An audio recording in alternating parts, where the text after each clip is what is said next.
आप सभी great leaders को मेरा नमस्कार। आज आपसे बात करने वाले हैं जिम्मेदारी की शक्ति के बारे में। जिम्मेदारी एक ऐसा एहसास है, इसे जिसे भी निभाने का मौका मिलता है उसे खुशनसीब बोला जाता है। बहुत खुशनसीब होते हैं वो लोग जो जिम्मेदारी की शक्ति को समझते हैं और उनको इसे निभाने का सौभाग्य प्राप्त होता है। जिम्मेदारी किसी भी क्षेत्र में क्यों ना हो, चाहे वो व्यावसायिक क्षेत्र हो, चाहे पारिवारिक क्षेत्र हो, चाहे आध्यात्मिक हो, चाहे धार्मिक हो, चाहे सामाजिक हो, किसी भी क्षेत्र में जो व्यक्ति जिम्मेदारी के एहसास को समझने वाला जो व्यक्ति होता है या इसको जिम्मेदारी को उठाने वाला व्यक्ति रहता है या जो हमेशा तत्पर रहता है, तैयार रहता है, ऊपर वाली डिवाइन पावर, डिवाइन शक्तियाँ उसके लिए अधिकार के रास्ते भी खोल देती हैं, उसकी क्षमताओं को भी बढ़ा देती हैं और वो सूर्य के समान चमकना शुरू कर देता है, चाहे वो क्षेत्र कोई भी क्यों ना हो। इसका मतलब जितनी ज़्यादा जिम्मेदारी या जितनी बड़ी जिम्मेदारी, उतने ही ज़्यादा अधिकार और उतनी ज़्यादा शक्तियाँ और उतना ही मान सम्मान और उतना ही सफलता या ऐश्वर्य। तो जिम्मेदारी कैसे, एक उदाहरण से समझते हैं। मंदिर के दर्शन करने के लिए बहुत सारी भीड़ जा रही थी। उन्हीं भीड़ की सीढ़ियों में, मंदिर पर जाने वाली सीढ़ियों पर एक पुजारी भी दर्शन करने के लिए जा रहे थे और उसी भीड़ में एक लड़की थी जिसकी पीठ पर 8 साल का उसका छोटा भाई, जो कि विकलांग था, अपंग था, दिव्यांग था, वह उसकी पीठ पर था। मंदिर की सीढ़ियां काफ़ी ज़्यादा थीं। पुजारी जी चढ़ते चले जा रहे थे तो उन्होंने देखा उस बेटी को कि उसके कंधे पर उसका भाई है। खुद पुजारी जी की पीठ पर एक पोटली लगी हुई थी, तो उस पोटली से उनको थकान महसूस होने लगी। तो उनको लगा कि मैं इस पोटली से थका जा रहा हूँ, बोझ मुझे महसूस हो रहा है, तो इस लड़की को कितना बोझ महसूस हो रहा होगा। तो उन्होंने बोला, बेटी आपके कंधे पर तो बहुत बोझ है और आप थकती नहीं हो क्या? तो लड़की ने उत्तर दिया कि बाबा, बोझ तो आपके कंधे पर है, मेरे कंधे पर बोझ नहीं, मेरे कंधे पर तो मेरा भाई है। तो यह उदाहरण बताता है कि जो लोग अपनों से शिद्दत से प्यार करते हैं, चाहते हैं, उनकी जिम्मेदारी स्वतः ही उठाने के लिए वो तैयार हो जाते हैं।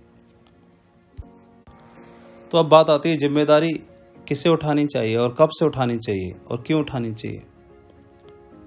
तो कब का अगर इंतजार करें तो एक फकीर थे, नदी किनारे बैठे थे और नदी के जल का बह जाने का इंतजार कर रहे थे। तो फकीर नदी पार करने के लिए उस जल का खत्म होने का इंतजार करने लगे। उनके शिष्य ने पूछा, बाबा आप किस चीज़ का इंतजार करते हो? तो फकीर बोले कि जब तक ये सारा का सारा जल बह जाएगा तब तक का मैं इंतजार करता हूँ, ताकि मैं इस नदी को पार कर सकूं। शिष्य ने बोला कि बाबा आप तो कभी नदी पार नहीं कर पाओगे, इसका मतलब, क्योंकि ये जल तो बहता ही रहेगा, कभी खत्म होगा ही नहीं, फिर आप नदी कब पार करोगे? तो फकीर बोले, मैं भी यही समझाना चाहता हूँ, यही बताना चाहता हूँ कि जब सब कुछ ठीक हो जाएगा तब आप जिम्मेदारी लोगे, तो वो दिन कभी नहीं आने वाला है। या सारी जिम्मेदारियां सब खत्म हो जाएंगी तब आप सारी चीज़ों को करने के लिए इनिशिएट करोगे, वो दिन कभी नहीं आने वाला। जिस हाल में हो, जहाँ हो, जैसे हो, जिस लेवल पर हो, उसी दिन से जिम्मेदारी लेनी है। स्वामी विवेकानंद जी किसी काम से एक बार अमेरिका जाते हैं। तो अमेरिका में गए, अपना जो जिस काम से गए वो काम पूरा किया। उनसे मिलने के लिए, दर्शन करने के लिए एक अंग्रेज आता है। अंग्रेज ने पूछा कि आपके भारतवर्ष में माँ को बहुत ऊंचा दर्जा दिया जाता है और सबसे पहले कोई भी काम करने से पहले उन्हीं की पूजा भी की जाती है, ऐसा क्यों है? तो विवेकानंद जी बोले कि मैं उस प्रश्न का उत्तर आपको 2 घंटे के बाद दूंगा। आप एक काम करिए, पास में एक पत्थर रखा हुआ है, इसको उठा के लाओ उस पत्थर को वो अंग्रेज उठा के लाते हैं और उसके बाद उन्होंने बोला कि इसको अपनी कमर में बांध लो। तो एक कपड़े की मदद से उन्होंने इस पत्थर को उस अंग्रेज की कमर में बांध दिया और बोला कि आप 2 घंटे के बाद आना, तब इस प्रश्न का मैं उत्तर दूंगा, तब तक इस पत्थर को कमर से खोलना नहीं। उस पत्थर को बांधने के बाद अंग्रेज चला तो गया और तकरीबन 1 घंटे के बाद ही वापस आ गया और बोला, स्वामी जी, मेरे से इस पत्थर का बोझ अब नहीं उठता। मुझे अपने प्रश्न का उत्तर नहीं चाहिए, पर एक काम करिए, इस पत्थर को जल्दी से खोल दीजिए। स्वामी जी बोले, यही तो मैं बताना चाहता हूँ कि आपसे मात्र 1 घंटे में ही आप इस परेशान हो गए इस पत्थर को बांधने के बाद या इस वजन से। लेकिन जो माँ होती है वो उस वजन को अपनी कोख में, अपने पेट में 9 महीने तक रखती है और वो हमेशा प्रसन्न होती है, खुश होती है, परेशान नहीं होती। कितनी भी कठिनाई या कष्ट आ जाए उसे वो कष्ट दिखाई नहीं देता। अपने उस बच्चे को बचा के रखती है, उसकी केयर करती है। इसीलिए क्यों? क्योंकि उस चीज़ के लिए वो जिम्मेदारी ले लेती है। लोगों के पास क्षमताएं तो बहुत होती हैं, असीमित हैं। इस डिवाइन पावर ने असीमित क्षमताओं से हमें बख्शा है, लेकिन जिम्मेदारी नहीं लेने के कारण वो अपने आप को चमका नहीं पाते या जिस मकाम पर जाना चाहते हैं उस मकाम को नहीं हासिल कर पाते हैं। इसके बारे में बोला गया है, ऐसा माना जाता है कि ईश्वर को, इस डिवाइन पावर को हमारी ज़िंदगी में हमें कुछ तोहफा देना होता है या कुछ बड़ा करना चाहता है वो हमारे लिए, तो किसी न किसी दूत को भेज देता है। वो दूत हमारी ज़िंदगी में आता है प्रत्यक्ष रूप से या अप्रत्यक्ष रूप से, और हमारे साथ कोई ऐसी घटना घटती है जिसके कारण हमें उस जिम्मेदारी का एहसास होता है। तो मौका तो देता है एहसास कराने का, लेकिन जो उस जिम्मेदारी को समझ लेते हैं उस दिन से उनके जीवन में सूर्योदय की शुरुआत हो जाती है। एक उदाहरण है रतन टाटा, ग्रेट बिजनेसमैन। उनका पैसेंजर व्हीकल जो डिवीज़न था वो लॉस में जा रहा था और उन्होंने अंततः डिसीजन लिया कि मैं एक काम करता हूँ, इसको बेच देता हूँ। और बेचने के मकसद से वो जाते हैं अमेरिका और बिल फोर्ड से उनकी मुलाकात होती है। बिल फोर्ड ने उनके पैसेंजर व्हीकल डिवीज़न को खरीदने का निश्चय तो कर लिया, लेकिन साथ ही एक ताना मार दिया कि जो काम आता नहीं है उसमें हाथ क्यों डालते हो आप इंडियंस लोग। ये बात उनको चुभ गई, बहुत बुरी लगी। लौट के आए। लौट के आने के बाद अपने पूरे मैनेजमेंट को बुलाया और बोला कि सबसे ज़्यादा फोकस, सबसे ज़्यादा ध्यान हमें पैसेंजर डिवीज़न पे लगाना है और हमें वर्ल्ड क्लास व्हीकल्स तैयार करने हैं। हम वर्ल्ड क्लास कंपनी बना के दिखाएंगे। और इत्तफाकन उनकी कंपनी ग्रो करने लगी और टाटा पैसेंजर व्हीकल्स ग्रोथ करने लगा। इस दरमियान में फोर्ड जो था वो माइनस में जा रहा था कुछ सालों के बाद, और बिल फोर्ड अपनी जानी मानी कंपनी लैंड रोवर जगुआर को बेचने की दृष्टि से भारत आते हैं। रतन टाटा से मुलाकात होती है और रतन टाटा उनकी लैंड रोवर जगुआर को खरीद लेते हैं और उनको कोई ताना नहीं मारते। यही तो महान व्यक्ति का स्वभाव होता है। वर्ल्ड क्लास जो लोग होते हैं वो अपने अंदर बदलाव करते हैं, जिम्मेदारी को स्वीकार करते हैं। तो जब उन्होंने ताना मारा तो उनको लगा कि ये मैंने जो डिसीजन लिया, सही लिया या गलत लिया ये तो मुझे नहीं मालूम, लेकिन मैंने जो भी डिसीजन लिया इसको जिम्मेदारी में लेता हूं इस डिसीजन को सही साबित करने के लिए। और यही उनका हमेशा से मानना था। जिम्मेदारी लेने के एहसास से वो अपने डिसीजन को सही साबित कर देते हैं। एक और उदाहरण अमिताभ बच्चन जी का। वो इंटरव्यू देने के लिए जाते हैं रेडियो के लिए और उनको बताया जाता है कि आपकी हद से ज़्यादा लंबाई है और आवाज़ भी हद से ज़्यादा मोटी है। बेइज्जती हो गई। तो जो बेइज्जती करने वाला था वो दूत के रूप में बन गया। रतन टाटा के लिए बिल फोर्ड दूत के रूप में बन गए। उन्होंने फ्रस्ट्रेशन को वहीं पर निकाला नहीं, आए, अपने ऊपर काम किया और जो 2 चीज़ें उनके लिए बताई गई, उनकी कमियों के लिए, वही 2 कमियों की बदौलत ही अमिताभ बच्चन जी ने खुद को इंडस्ट्री के अंदर स्थापित किया। एक और दूत बने हमारे great legendary person Mahatma Gandhi ji के लिए।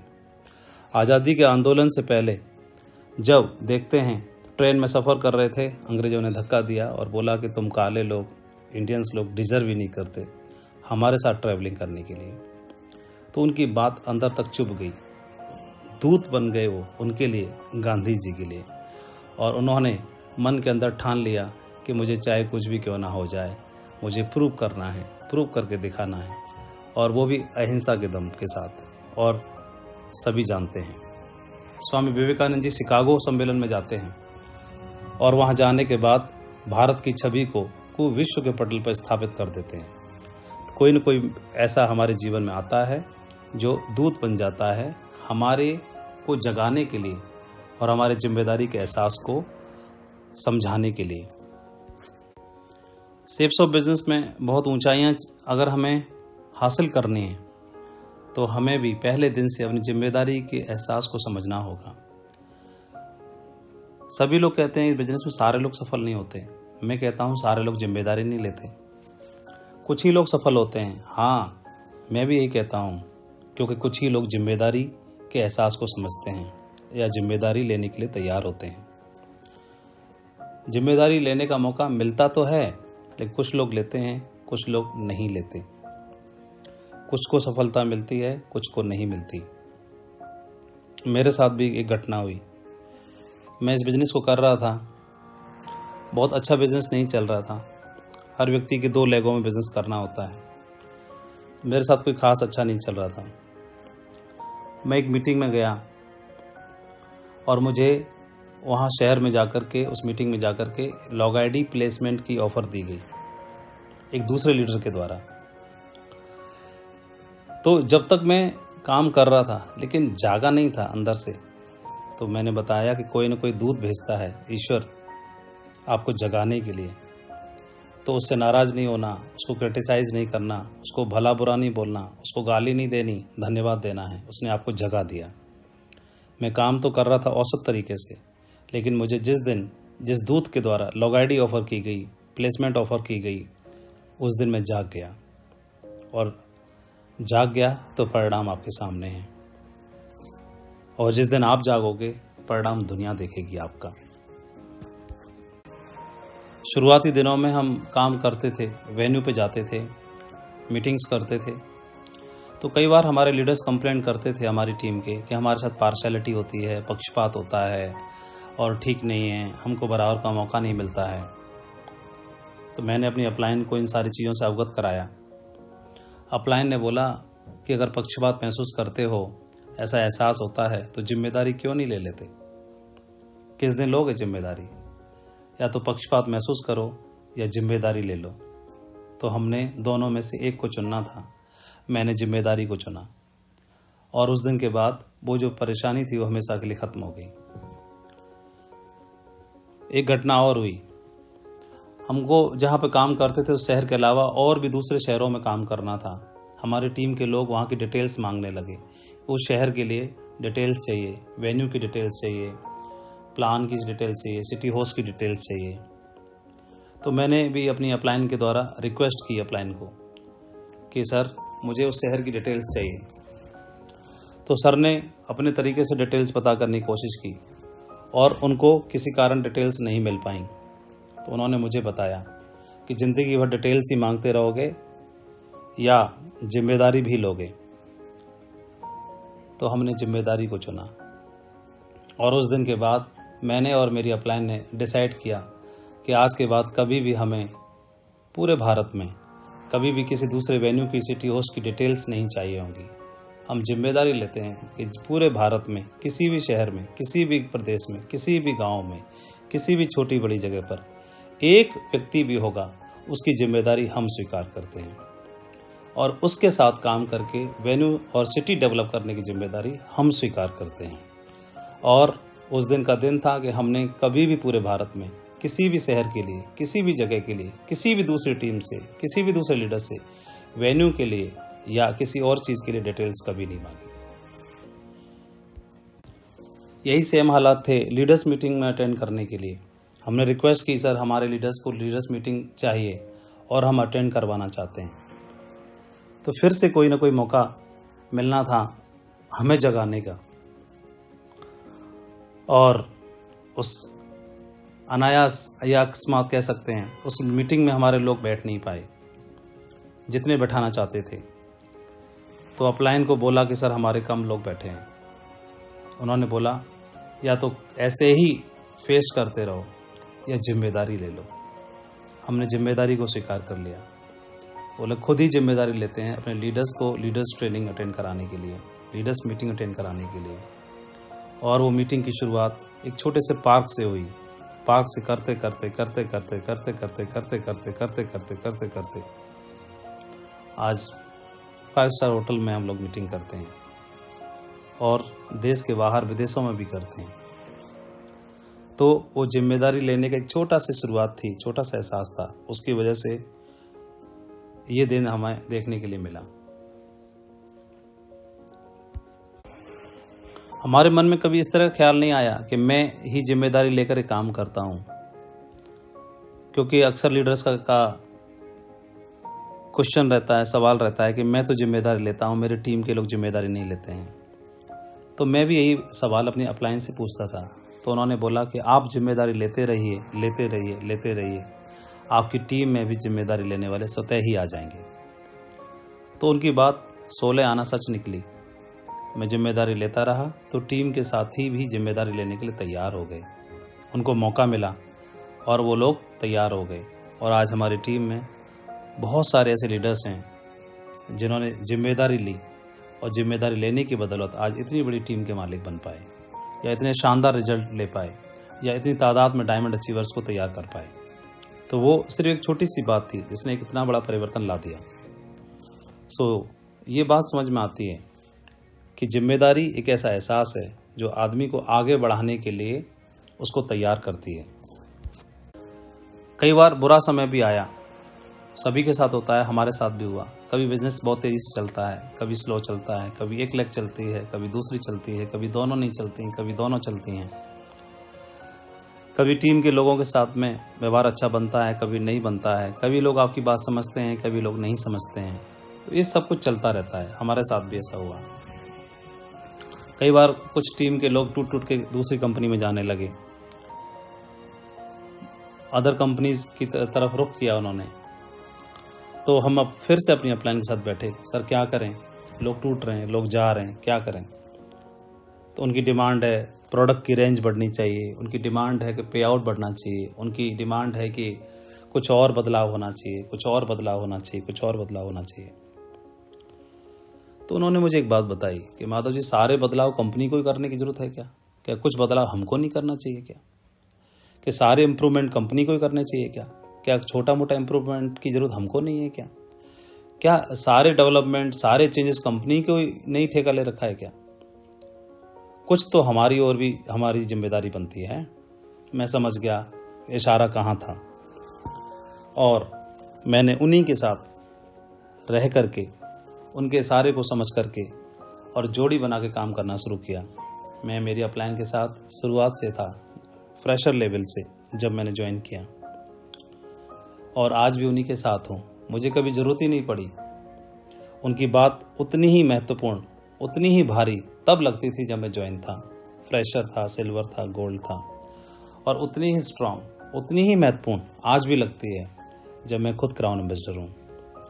तो उन्होंने ये बात समझाया कि अपना भी पक्ष मजबूत करना है, अपने आप को भी बदलना है, अपने आप को भी इम्प्रूव करना है, और हमारी कमियों पर भी काम करना है, हमारी कमजोरियों पर भी काम करना है, अपनी लीडरशिप पे भी काम करना है। हमें बिजनेस को आगे बढ़ाने के लिए कौन सी ऐसी चीज़ें जो रोकती हैं उन पे भी काम करना है, क्योंकि हमने डिसीजन तो ले ही लिया है कि बिजनेस के अंदर बहुत बड़ा अचीवमेंट लेना है, बहुत बड़ा बिजनेस खड़ा करना है, बहुत ऊंचा जाना है, बहुत ऊंचाइयों को छूना है। कंपनी और हमारे ग्रेट ऑनरेबल डायरेक्टर्स तो हमारे साथ में हैं ही, वो तो लगातार बदलाव कर ही रहे हैं हर तरह से, लेकिन हमको भी बदलाव की ज़रूरत होगी समय समय पर। तो कंपनी भी बदलाव करेगी और हम भी करेंगे और दोनों मजबूत एकदम तैयार खड़े रहेंगे, दोनों पक्ष मजबूत होंगे तो हम एक विशाल नेटवर्क बना पाएंगे। तो फिर हमने अपने अंदर जो भी कमजोरियां थीं उन पे काम करना शुरू किया, खुद की जिम्मेदारी को स्वीकार करना शुरू किया और धीरे धीरे करके वेन्यू को लेके, मीटिंग्स को लेके, कोर ट्रेनिंग्स को लेके, एफआईएम को लेके, ग्रुप मीटिंग्स को लेके, टूल्स को प्रमोशन को लेके, ट्रेनिंग्स को लेके, प्रेजेंटेशन को लेके, छोटी छोटी मीटिंग से लेके बड़ी बड़ी मीटिंग्स को लेके, डायमंड सेलिब्रेशन को लेके, हर चीज़ को जिम्मेदारी को लेना शुरू कर दिया। और जहाँ से मेरी लॉग आईडी शुरू होती है, उस लॉग आईडी के नीचे जो बिजनेस डेवलपमेंट होते हैं, वहाँ अच्छा हो रहा है तो भी मेरी जिम्मेदारी है, अगर अच्छा नहीं हो रहा है तो भी मेरी जिम्मेदारी है। अगर बहुत अच्छे रिजल्ट आ रहे हैं तो सिस्टम और अपलाइन और टीम को क्रेडिट जाता है, लेकिन कहीं पर भी कोई अगर कमजोरी है, अगर कहीं पर भी कैसे भी डेवलपमेंट कमजोर तरीके से आ रहे हैं या कम आ रहे हैं, तो उसकी सारी की सारी जिम्मेदारी मेरी है। अपलाइन हमेशा बोलते थे कि माधव जी, अगर आप तैयार होते हो, अपनी अंदर की हार को स्वीकार नहीं करते, अगर अंदर से मजबूत बने रहते हो तो बाहर की हार कुछ नहीं बिगाड़ पाएगी, बस अंदर से मत हारना। हमेशा बोलते थे कि अंदर की हार को स्वीकार मत करना, बाहर की हार तो कुछ कर ही नहीं पाएगी। फिर उन्होंने बोला कि अंदर की हार नहीं मानी तो बाहर की हार एक दिन आपके गले का हार बनेगी, आपके लिए त्योहार बनेगी, आपके जीवन में बाहर बनेगी और सफलता का द्वार बनेगी। कहते हैं कि एक अच्छे माहौल में ही एक अच्छा बिजनेस आप खड़ा कर सकते हैं। तो जिनके साथ जो आपके सीनियर अपलाइन हैं, उनके साथ जोड़ी बनाने की जिम्मेदारी भी आपको स्वीकार करनी है, क्योंकि उनके पास तो ऑप्शन है, मैं नहीं तो कोई और सही, कोई और नहीं तो कोई और सही, लेकिन मेरे पास ज़्यादा ऑप्शन नहीं है। तो मुझे अपनी अपलाइन के साथ जोड़ी बनानी है, क्योंकि अच्छा माहौल बनेगा तो अच्छा बिजनेस बनेगा, अच्छा माहौल होगा तो अच्छा मूड होगा, अच्छा मूड होगा अच्छा मन बनेगा, यानी शरीर का ख्याल रखेंगे हम, मन का ख्याल रखेंगे तो बिजनेस का ख्याल भी हो ही जाएगा। इसलिए टीम के साथ भी, जो हमारे साथी हैं, जो हमारे लीडर्स हैं, उनके साथ भी जोड़ी बनाने की जिम्मेदारी हमारी ही है। अगर ये दोनों तरफ से हम जिम्मेदारी बना लेते हैं, एक ब्रिज का काम करते हैं, तो हमारे बिजनेस में सूर्योदय होने से कोई रोक नहीं सकता। बिजनेस के दरमियान कई बार आपको खट्टे मीठे अनुभव होंगे, कई बार ऊंच नीच भी देखेंगे आप, हर तरह के लोगों से मुलाकात होती है, हम लोग पीपल बिल्डिंग बिजनेस में हैं। कई बार आपको ऐसे लोग मिलेंगे जिनसे आपकी खूब पटेगी, कई बार ऐसे लोग भी मिल जाएंगे जिनके साथ आपका व्यवहार या आपकी सोच मैच नहीं कर पाएगी। तो हमने तो सुना है कि हमें इस बिजनेस के लिए ऐसे लोग चाहिए जिनका कमिटमेंट हमारे कमिटमेंट से मिलता हो, जिनकी सोच हमारी सोच से मिलती हो, जिनका विजन हमारे विजन से मिलता हो, जिनका दमदारी जिनकी हमारी दमदारी से मिलती हो। लेकिन सारे लोग ऐसे ही नहीं आएंगे, हर तरह के लोग आएंगे, क्योंकि पीपल बिल्डिंग बिजनेस में हैं हम। तो उनके साथ भी हमें हैंडलिंग सीखनी है और इसकी जिम्मेदारी भी हमें ही स्वीकार करनी है। जो आपकी सोच से सोच रखते हैं, मेल खाते हैं, जिनका कमिटमेंट आपके कमिटमेंट से मिलता है, तो वो लीडर बनना चाहते हैं, उनको लीडर बनाने में काम लगा दो। और जिनके साथ नहीं बनती, उनको साइड होकर के और बिना टकराहट के आप आगे बढ़ो और टीम को भी आगे बढ़ाने का संकल्प लो। ये मैंने अपनी अपलाइन से सीखा।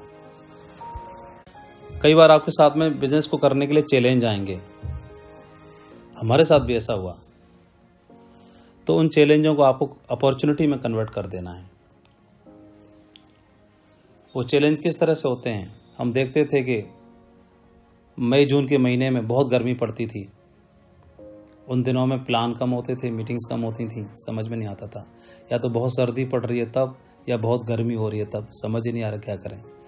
तो हमने सोचा कि जो दिशा ट्रेनिंग्स अक्टूबर में होती है, जो दिशा ट्रेनिंग सितंबर में होती है, जो फरवरी में होती है, क्यों ना उसको मई और जून में ही करेंगे।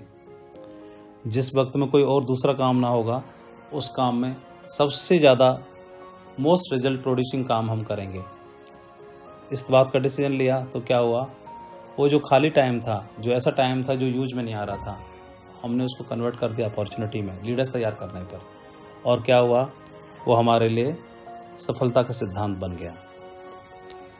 और शुरुआत में जब भी त्योहारों पर लोग बिजी हो जाते थे, कभी होली पर, कभी ईद पर, कभी दीपावली पर, कभी और त्योहारों पर, लोग बिजी हो जाते थे, रिजल्ट डाउन होता था, चेक डाउन हो जाते थे।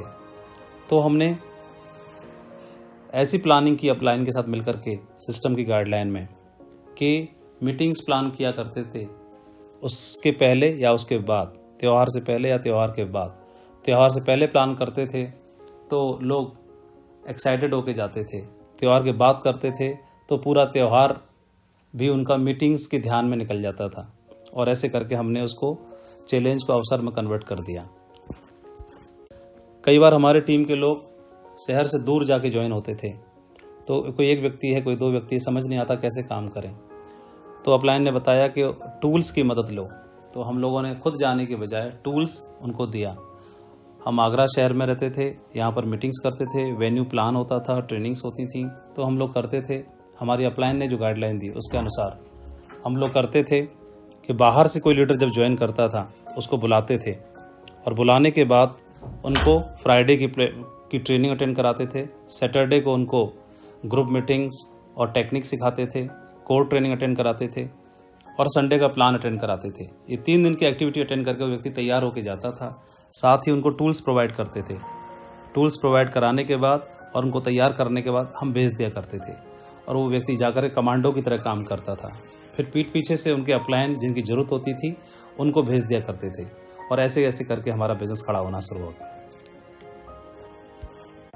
अब बारी थी लीडर्स को मल्टीपल करने की, लीडर्स को मल्टीप्लाई करने की। तो कैसे करें? तो हमारे ग्रेट मेंटर संजय जैन जी ने बताया कोर ट्रेनिंग के बारे में कि आप कोर ट्रेनिंग की जिम्मेदारी लो। वो आए, उन्होंने कोर के 10 कोर स्टेप्स को हमें बताया, सिखाया। तो बातें तो लगभग वही ऐसी ही थी जो हमने पहले देख रखी थी, सुन रखी थी, सीख रखी थी, लेकिन उन्होंने उनको एक सिस्टमेटिक वे में बताया। सिस्टमेटिक वे में फिर हमने उसको दोहराना शुरू किया, अमल करना शुरू किया, और धीरे धीरे करके हमारे कोर ट्रेनिंग्स के मिशन को हमने बहुत अच्छे से किया। तो धीरे धीरे करके क्या हुआ, कोर ट्रेनिंग में लोग तैयार होने लगे, जिम्मेदारी का एहसास समझने लगे, और धीरे धीरे करके पूरे भारत में लीडर्स की बाढ़ आ गई। शुरुआत में इतनी टेक्नोलॉजी हाई नहीं थी। आज स्मार्टफोन्स हैं, इंटरनेट है, यूट्यूब है, सब कुछ तो है, कहीं से भी कैसे भी सुन सकते हैं कोई भी वीडियो, ऑडियो, ट्रेनिंग्स। पहले इतनी सुविधाएं नहीं थी, न इंटरनेट इतने अच्छे तरीके से विकसित था, न 3G 4G था, न स्मार्टफोन थे, न इतनी टेक्नोलॉजी थी। पहले ऑडियो कैसेट्स आते थे, रील वाले कैसेट्स। हमारे अपलाइन हमको वो देते थे और बोलते थे कि इनको सुनो। एक वॉकमैन की मदद से हम उनको सुनते थे। तो कई बार बाहर के अचीवर्स की ट्रेनिंग हुआ करती थी, तो उन्हीं से मोटिवेशन मिलता था। उनको सुन सुन के हमारे माइंड की प्रोग्रामिंग हो गई। मैं अपनी अपलाइन को देखता था, वो हमेशा ही उन ट्रेनिंग्स को सुनते रहते थे, ट्रैवलिंग में बैठ करके जब भी उनको वक्त मिलता था। तो वहाँ से हमें कई सारे संदेश मिले कि इस बिज़नेस को करना है तो क्यों करना है, इस बिज़नेस की हाइट्स का पता चला, इस बिज़नेस के डेवलपमेंट्स का पता चला, रिवार्ड्स का पता चला। तो शुरुआत में रिवार्ड दिखाई नहीं देते हैं, तो ये बिज़नेस ऐसा कहते हैं कि बिज़नेस तो संभावनाओं पर आधारित है, अपेक्षाओं पर आधारित है। शुरुआत में चेक उतने नहीं थे, लेकिन बिज़नेस में जो बिज़नेस की ट्रेनिंग्स थी, उन ट्रेनिंग्स ने हमें उम्मीदें बनाई, उम्मीदें दी, और हम अपेक्षाओं के लिए लगे रहे, और धीरे धीरे करके उन सारी चीज़ों को जिनके बारे में सोचा था वो हर हाइट को हमने अचीव किया।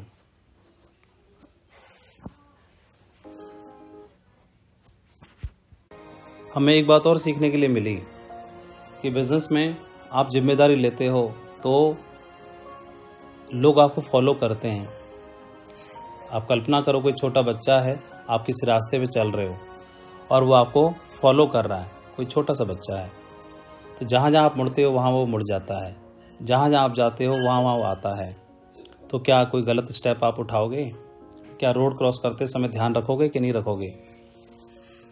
तो हाँ, ज़रूर रखेंगे। अगर अकेले होते तो कैसे भी रोड क्रॉस कर सकते थे, अकेले होते तो नाला पार कर सकते थे, अकेले होते तो कैसे भी जा सकते थे लापरवाही से। लेकिन हमारे पीछे एक बच्चा चल रहा है, वो हम पे भरोसा करता है, वो हमको फॉलो करता है, वो हमको कॉपी करता है। तो अब हमारी के साथ साथ उस बच्चे की ज़िंदगी का भी सवाल है। ठीक इसी प्रकार आप और हम भी इस बिज़नेस में आगे चलने वाले लीडर हैं, और आपके पीछे एक नहीं बहुत सारे बच्चे हैं जो लगातार बढ़ते चले जाते हैं, संख्या तादाद बढ़ती चली जाती है। तो जहां आप मुड़ते हो वहां वो मुड़ जाते हैं, जहां आप खड़े होते हो वहां वह खड़े हो जाते हैं। वो आपको कॉपी करते हैं, आपको फॉलो करते हैं, तब उनकी ज़िंदगी का भी सवाल है, हमारी ही नहीं। इसलिए हमें ऐसे डिसीजंस लेने हैं, हर वो काम करना है जो अमल करने लायक है, जो डुप्लीकेट करने के लायक है। हमें जिम्मेदारी का एहसास समझना है, क्योंकि हमारे पीछे कोई न कोई है जो चल रहा है और जो हमको कॉपी कर रहा है, जो हमारे भविष्य में अपना भविष्य देखता है, जो हमारी जिम्मेदारी लेने के कमिटमेंट में उसकी ज़िंदगी बनी हुई है। तो क्यों ना शुरुआत करें।